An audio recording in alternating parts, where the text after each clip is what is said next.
Hello friend, welcome to my YouTube channel exclusive learning. आज का जो वीडियो है ये है बेंथम का उपयोगितावाद के सिद्धांत के बारे में है। ये वीडियो फर्स्ट हो गया। उपयोगितावाद बेंथम की समूची विचारधारा तथा चिंतन की आधारशिला है। यह सुखवाद पर आधारित एक मनोवैज्ञानिक तथा सुधारवादी विचारधारा है। तो उपयोगितावाद है बेंथम का की जो समूची विचारधारा तथा चिंतन की आधारशिला है। बेंथम की जो उपयोगितावाद है ये उसकी बेंथम की समूची विचारधारा तथा सिद्धांत की आधारशिला है। ये क्या उपयोगितावाद है, सुखवाद पर आधारित है। एक मनोवैज्ञानिक तथा सुधारवादी विचारधारा है। इसे सुख की अभिवृद्धि या ह्रास का सिद्धांत कह सकते हैं। यह प्रत्येक कृत्य पर लागू होता है, केवल व्यक्ति के निजी कृत्यों पर ही कार्यों या कृत्यों पर ही नहीं बल्कि सरकार के क्रियाकलापों पर भी समान रूप से लागू होता है।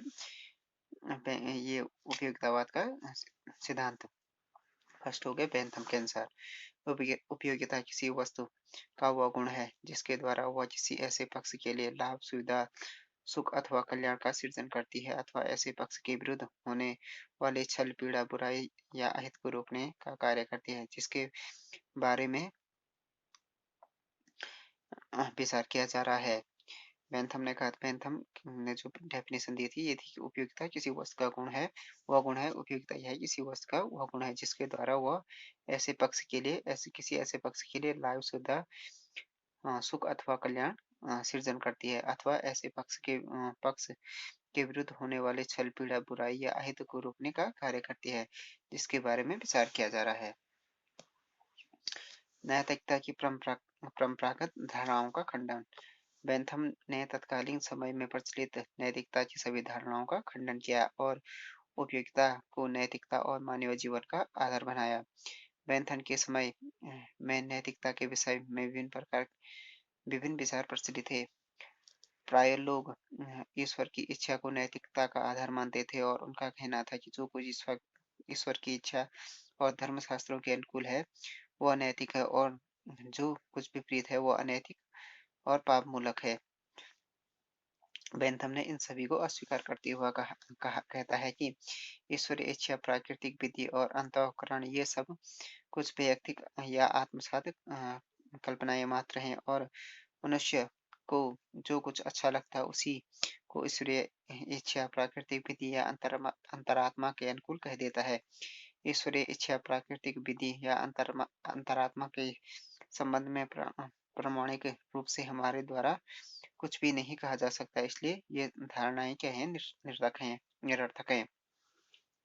नैतिकता के संबंध में फर्स्ट क्या किया बेंथम ने, परंपरागत जो धारणाएं थी उनका खंडन किया था। उसके समय में ऐसी प्रतिष्ठित नैतिकता की सभी धारणाओं का खंडन किया था बेंथम ने और उपयोगिता को ही क्या कहा था उसने, नैतिकता और मानवीय जीवन का आधार बनाया था। उसने उपयोगिता को ही क्या था कहा था कि मानवीय जीवन और नैतिकता का आधार बनाया था। बेंथम के समय में क्या था, नैतिकता के विषय में विभिन्न प्रकार की जो धारणाएं थी वो प्रचलित थी। बेंथम के समय में क्या थी, जो विभिन्न प्रकार की नैतिकता के विषय में जो बहुत सारी धारणाएं प्रचलित थी। प्राय लोग क्या करते थे कि ईश्वर की इच्छा को नैतिकता का क्या मानते थे, आधार मानते थे। उनका कहना था कि जो कुछ ईश्वर की इच्छा अथवा धर्मशास्त्रों के अनुकूल है वह नैतिक है, जो भी कुछ क्या है इच्छा ईश्वर की इच्छा और धर्मशास्त्रों के अनुकूल है वो क्या है, नैतिक है। जो उसके विपरीत है वो सब क्या है, नैतिक और पाप मूलक है। मगर बेंथम ने इसको अस्वीकार किया था। उसने खुद लिखा था बेंथम ने, ईश्वरीय इच्छा, प्राकृतिक विधि और अंतःकरण ये सब क्या है, सब कुछ वैयक्तिक या आत्मसात कल्पना ये क्या है, सब क्या है, ईश्वरीय इच्छा, प्राकृतिक विधि और अंतःकरण क्या है, सब क्या है, वैयक्तिक कल्पनाएं मात्र हैं। और मनुष्य, उसने कहा था कि मनुष्य को जो कुछ अच्छा लगता है उसी को क्या करता, उसी को उसने क्या क्या माना है, ईश्वरीय इच्छा, प्राकृतिक विधि या अंतरात्मा के अनुकूल कह देता है। ईश्वरीय इच्छा, प्राकृतिक विधि या अंतरात्मा के संबंध में प्रामाणिक रूप हमारे द्वारा कुछ भी नहीं कहा जा सकता, इसलिए सब ये धारणाएं हैं जो ईश्वरीय इच्छा, प्राकृतिक विधि, अंतरात्मा ये सब के संबंध में प्रामाणिक रूप हमारे द्वारा कुछ भी नहीं कहा जा सकता इसके बारे में। ये सब धारणाएं क्या है, बिल्कुल निरर्थक है।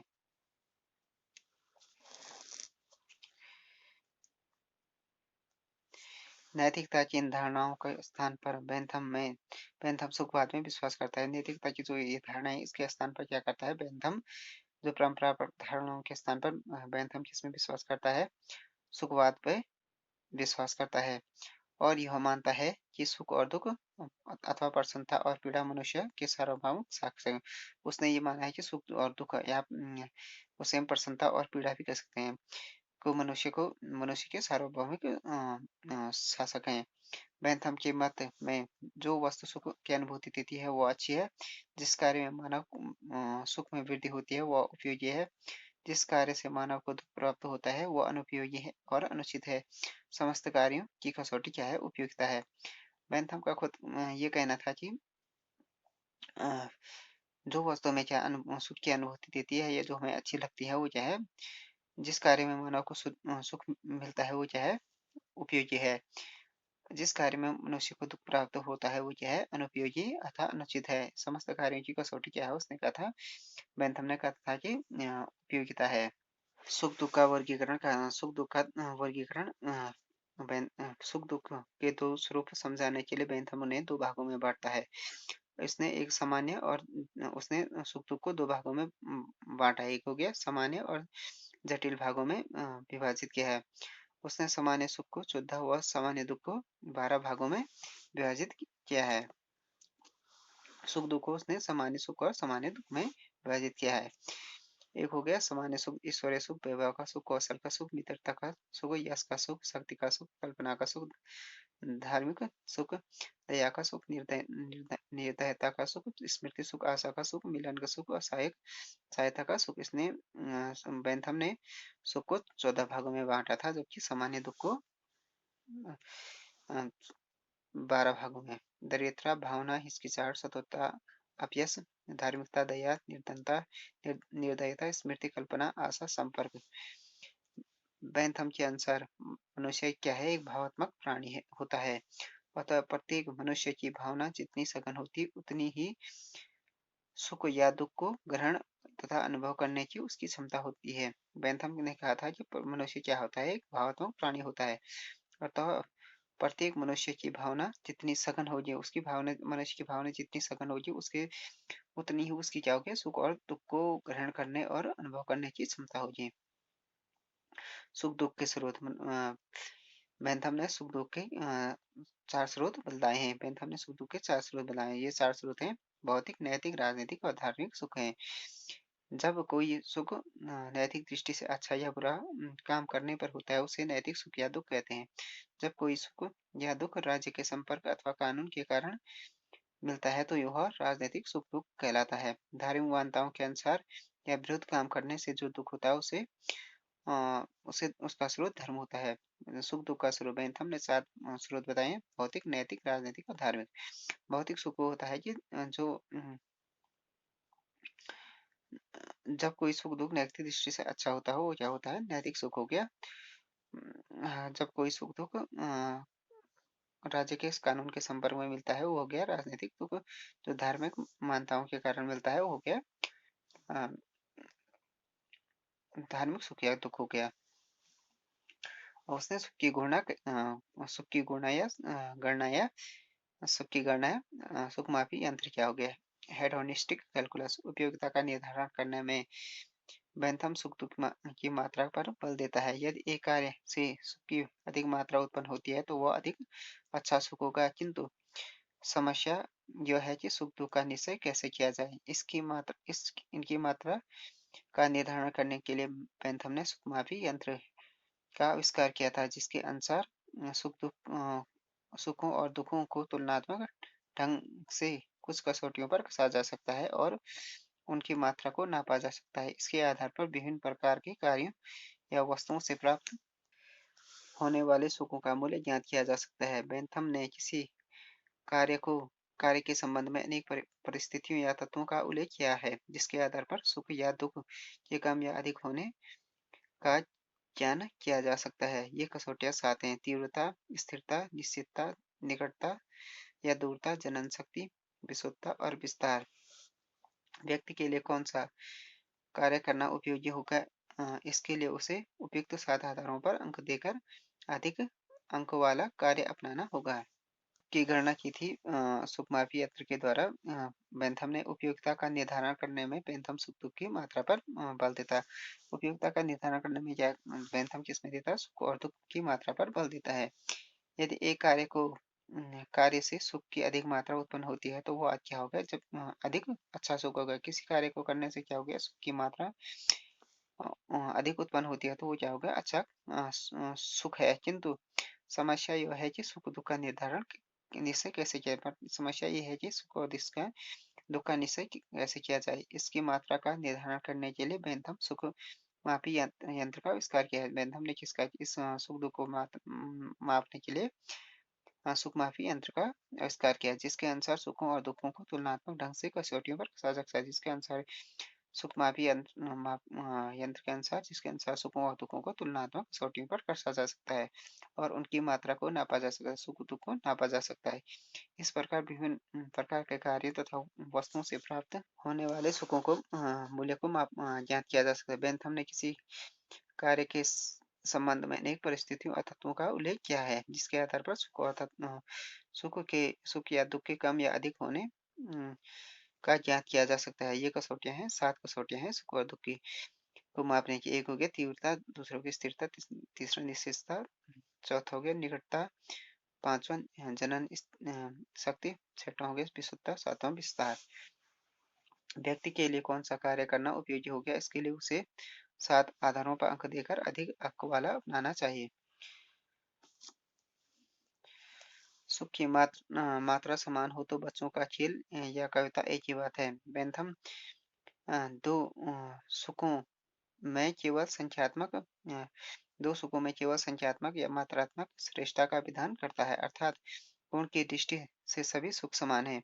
बेंथम के शब्दों में सुख की मात्रा समान होने पर पुष्पिन बच्चों का खेल और कविता का रसा रसास्वादन दोनों ही दोनों एक ही कोटि के समान है। दुखों में बेंथम गुणात्मक भेद नहीं करता। उसी के शब्दों में एक कील से चुभने से उतनी ही पीड़ा होती है जितने की कर्कश कविता सुनने में। बेंथम क्या करता है कि केवल सुखों में संख्यात्मक या मात्रात्मक भेद करता है।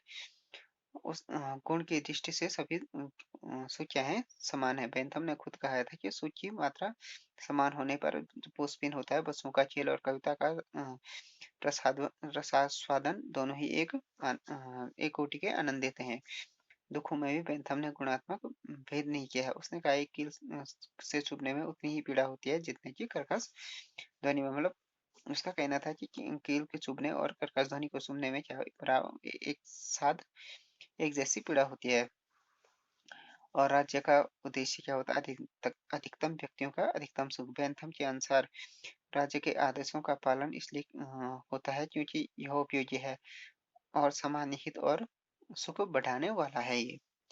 उसका ये कहना था कि राज्य का उद्देश्य क्या होता था कि अधिकतम व्यक्तियों का अधिकतम सुख है। उसकी खुद डेफिनेशन दी थी कि राज्य के आदेशों का पालन इसलिए होता है क्योंकि यह उपयोगी है। राज्य के आदेशों का पालन इसलिए होता है क्योंकि यह उपयोगी है। राज्य और सामान्य हित और सुखों को बढ़ाने वाला होता है राज्य के आदेशों का पालन करना। बेंथम के उपयोगिता सिद्धांत का निष्कर्ष।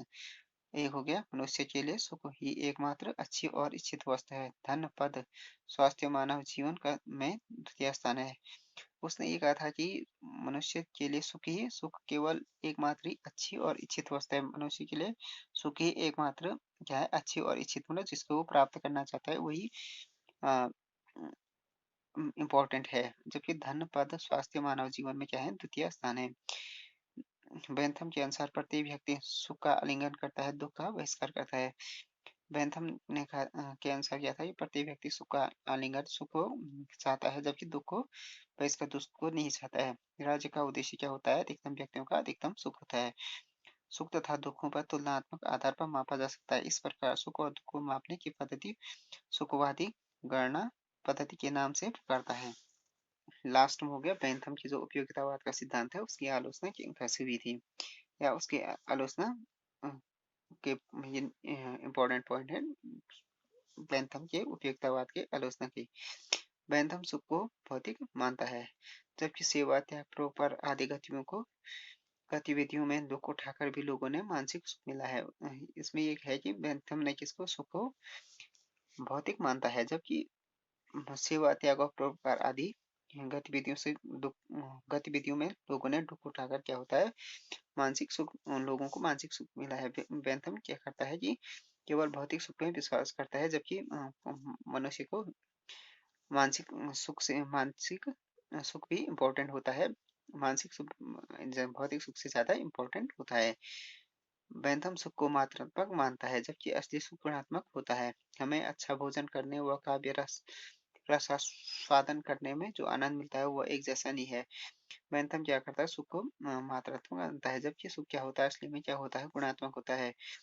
हमें अच्छा भोजन करने व काव्य रसास्वादन करने में एक जैसा जो आनंद मिलता है वो एक जैसा नहीं होता है, इसमें अलग अलग होता है। बेंथम आनंद को ही जीवन का एक चरम लक्ष्य मानता है, जो कि गलत है। उसकी दृष्टि में नैतिकता, धर्म और अंतःकरण का कोई स्थान नहीं है। बेंथम क्या करता है कि जीवन का चरम लक्ष्य किसे मानता, आनंद को मानता है, जबकि ये गलत है। उसकी दृष्टि में नैतिकता, धर्म और अंतःकरण का कोई स्थान नहीं। तो फ्रेंड्स, ये हो गया बेंथम का जो उपयोगितावाद का सिद्धांत हो गया। तो ये हो गया बेंथम के उपयोगितावाद के सिद्धांत के बारे में हो गया पूरा video. If you like this video, please subscribe my channel and like, share and comment on this video.